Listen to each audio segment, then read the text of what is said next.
Hello বন্ধুরা, আজকে হলো মকর সংক্রান্তি। তো তোমাদের সকলকে জানাই শুভ মকর সংক্রান্তি।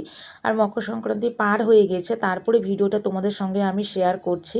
তো যাই হোক, সময়ের জন্য এডিট করতে পারিনি আর শেয়ারও করতে পারিনি, আজকে এডিট করে তারপর পোস্ট করব। তো যাই হোক, দেখো পাটিসাপটা তৈরি করব, তার জন্য গোলা তৈরি করে নিয়েছি। আর এখানে পাটিসাপটার ভেতরে যে ক্ষীরটা দেবো সেই ক্ষীরটার জন্য দুধ রেখেছি। আর গোলাটা তৈরি করেছি হলো দুধ, সুজি, ময়দা আর গুড় দিয়ে। আর এখানে দেখো ক্ষীর বানাবো, তার জন্য দুধটা বসিয়ে দিয়েছি। মানে পাটিসাপটার ভেতরে যে ক্ষীর দিতে হয় তার মধ্যে নারকেলটাও দেবো।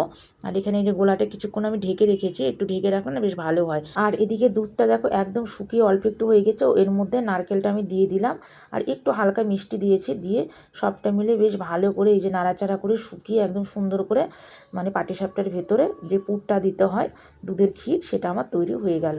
আর এইদিকে দেখো আমি এই যে একটুখানি ঘি লাগিয়ে নিলাম তাওয়ার মধ্যে, বেগুন কেটে তার মধ্যে দিয়ে ইয়ে করে নিলাম, বেশ ভালো হয়। আর তার মধ্যে এই যে পাটিসাপটার গোলাটা যেটা সেটা দিয়ে দিলাম। এটা একটু হচ্ছে, তার উপর দিয়ে এই যে আমি যে ক্ষীরটা তৈরি করেছিলাম দুধের ক্ষীর, দুধের না নারকেলও ওর মধ্যে দিয়ে দিয়েছি আমি অবশ্য। পাটিসাপটার ভেতরের পুরটা না আমি এইভাবেই তৈরি করি, দুধ, নারকেল আর একটু মিষ্টি দিয়ে, বেশ খেতে কিন্তু খুব সুন্দর লাগে, একবার ট্রাই করতে পারো। আর এই দেখো এইভাবে সমস্ত পাটিসাপটাগুলো আমার তৈরি হয়ে গেছে, বেশ সুন্দরভাবে উঠে গেছে। ননস্টিকের তাওয়ায় করলে না বেশ ভালো হয়, ছিটকে ধরে না। আর প্রথমে একটু ঘি লাগিয়ে নিয়েছিলাম, তারপরে নেক্সট বার আর ঘি কোনো কিছু না লাগালেও কিন্তু হয়।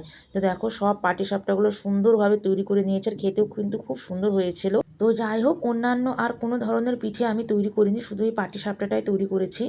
একদিকে তো রিশুর খুব একটা কোনো কিছু খাওয়া হবে না, তেলের জিনিস তো একদমই হবে না। তার মধ্যে আমার বড় মেয়ে আরাধ্যা, ও ঘরে নেই, হোস্টেলে আছে। যদিও বা কালকেও ওর সঙ্গে দেখা করতে যাব, তখন এই পাটিসাপটাগুলো ওর জন্য নিয়ে যাব। আর জানো তো বন্ধুরা, আমরা যেমন এই যে এখন পাটিসাপটা আমি তৈরি করছি ময়দা, সুজি, গুড়, দুধ দিয়ে, আমার মাকে দেখতাম শুধু চালের আটা দিয়ে নানা ধরনের পিঠে তৈরি করতো, খেতে হেভি টেস্ট হতো, নরম তুলতুলো হতো। কিন্তু এখন চালের আটা দিয়ে অনেকেই দেখি পিঠে পুলি তৈরি করে না, সুজি, ময়দা এগুলো দিয়েই কিন্তু তৈরি করে পিঠে পুলি। তো যাই হোক, চলো আজকের ভিডিওটা এখানে এন্ড করলাম, আবার একটা নেক্সট ভিডিওতে দেখা হবে। ততক্ষণ তোমরা সকলে খুব ভালো সুস্থ থেকো, টাটা, বাই বাই।